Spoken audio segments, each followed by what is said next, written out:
Okay, good morning, everyone. It's Nick Petro from the National Weather Service with your routine weekly briefing for Central North Carolina. And this briefing covers the period today, the 3rd of July through Wednesday, the July 9th. So let's jump right into the weather pattern. And here is some graphics for the next couple days showing you the highs and lows and fronts and rain areas.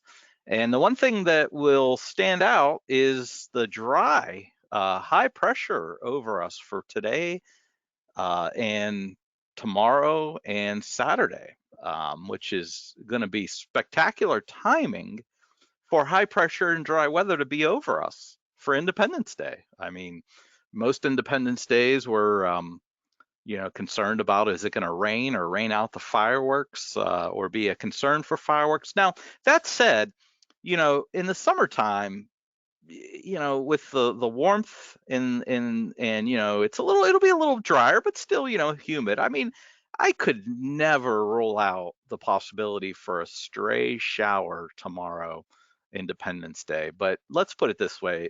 I'd be surprised if any particular area got rain or had a risk or threat to their fireworks um, in the evening. So I think we'll be okay. Again, if a stray, very isolated shower pops up, again, don't be surprised. But I think most places will stay dry. It will be hot though, so obviously hot heat precautions prevail and will continue.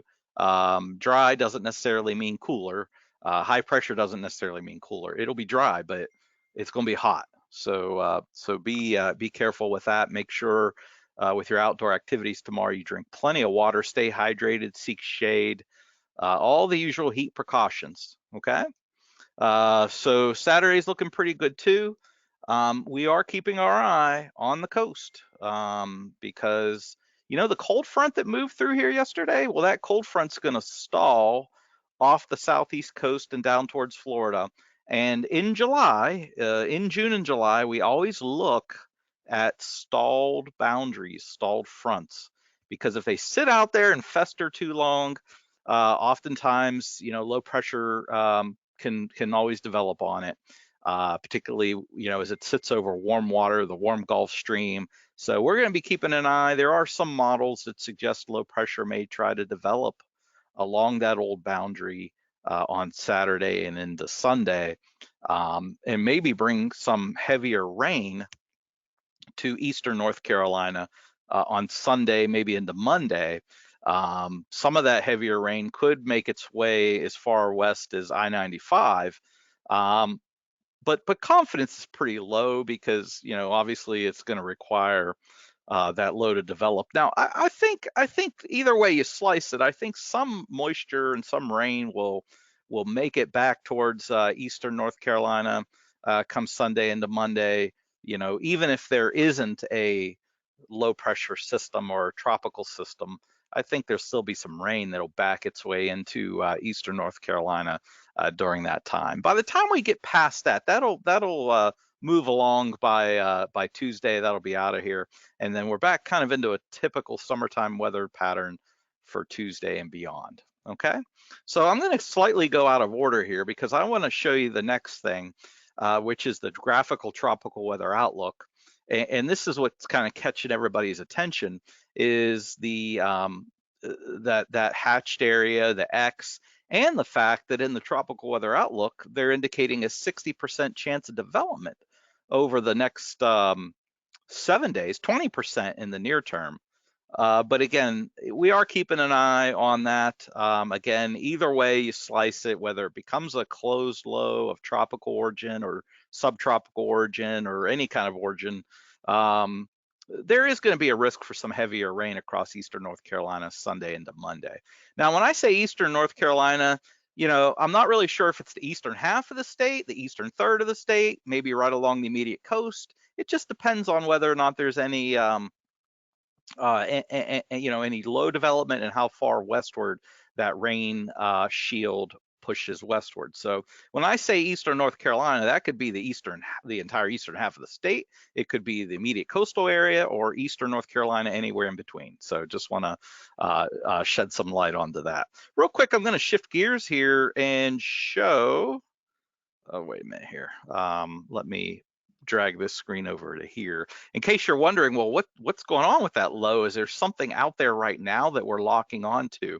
And what I want to draw your attention to is this band of cloudiness off the coast. That's the old front.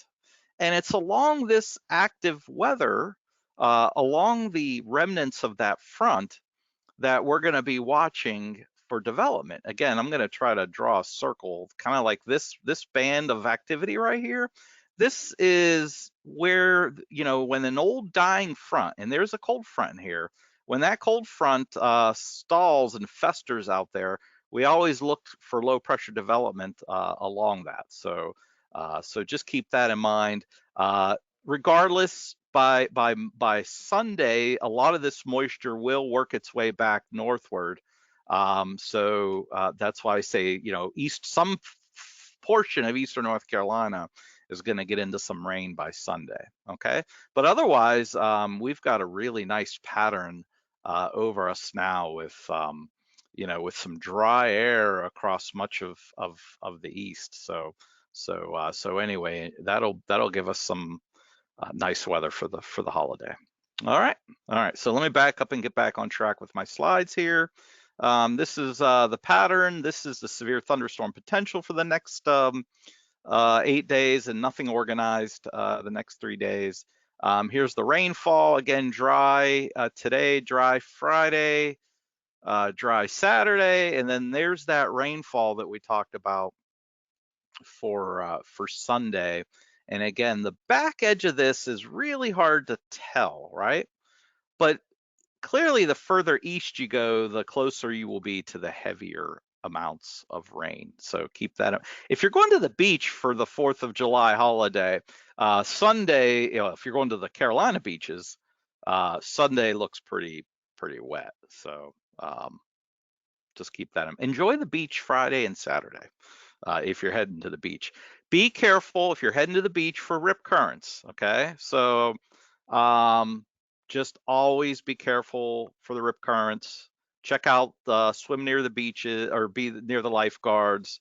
Refresh your rip current safety, and remember, just keep that in mind. Be cognizant of that risk if you're going to the beach, okay? And plan on swimming in the ocean. All right, how about excessive rainfall? Well, we're not expecting enough rain to produce flash flooding the next 3 days, including, today, tomorrow, and Saturday, so that's good. How about heat risk? Well, it's going to be seasonably hot. And what I mean by seasonably hot? Well, it's not unusual to hang out in the 90s, the low 90s this time of year. So, if you're thinking, well, geez, it's 90 again, 91. Well, that's generally where we're supposed to be this time of year. And that's going to be the case right through August. So seasonably hot. Now, you might be wondering, well, shouldn't that be colored a higher, major, or, but keep in mind that this heat risk takes into effect seasonability and what we typically see. So while we have moderate and minor actually posted for the heat threat the next 3 days, just keep in mind, if you really work yourself up into a really sweat in the afternoon, if you have any outdoor plans, in the low 90s even, that could give you some heat risks there. Okay, so minor is just because we're about where we should be this time of year, but it can still be dangerous for some. Okay, temperatures in the 90s. So again, it's always best to keep work. If you have outdoor work to do, try to limit that to the morning and the evenings when the heat isn't so bad. All right, we talked about this slide already. The drought, there is none. We're all caught up. 8 to 14 day, it looks like more above normal temperatures. And we're tilted towards above normal precip as well. So we'll keep an eye on that as well. And this is our graphical hazardous weather outlook, so that at a glance, you can see what are your biggest risks. And heat, well, basically, that's going to be colored at least yellow, probably through the rest of the summer, if not higher. So unless there's a cloudy, rainy day, and that's probably the days you'd get none for heat. So anyway, it's summertime, right? Temperatures are supposed to be in the 90s, at least low 90s. So you're going to have yellow or orange pretty much every day through the summer. All right. What about excessive rainfall? We do have Sunday and Monday lit up because of that moisture coming in off the coast and maybe some TC development. We'll see how that goes. Either way, it's going to be wet Sunday into Monday, particularly across the eastern half of the state. Lightning is lit up because, if you do get a shower that forms, there's probably going to be lightning in it, right? It's summertime. So while most places will stay dry today, Friday, and Saturday, we have it lit up because if there is a stray, and when I say stray, I mean less than 10% of a chance. If there is a stray shower around or thunderstorm, it probably might have some lightning in it. So again, that'll probably be lit up at least yellow every day for the rest of the summer. Okay, so that's a little bit more on how to interpret that. All right. But the risk for severe thunderstorms, tornadoes, and thunderstorm winds and hail is colored none. So that's good news. All right, where does that take us? That takes us to the summary. Mainly dry, continued hot through Saturday. Dry for Independence Day fireworks, but hot. So be concerned about the heat and address that as you should. Typical summertime weather Tuesday and beyond. I probably should have had a bullet point here, but if you're heading to the beach, be careful for rip currents. Keeping a close eye on potential tropical cyclone development off the southeast coast. Right now, the primary concern is the risk for some heavier rain across the eastern half of North Carolina Sunday into Monday. So there you have it. That's our briefing for this 3rd of July on this Thursday, the 3rd of July.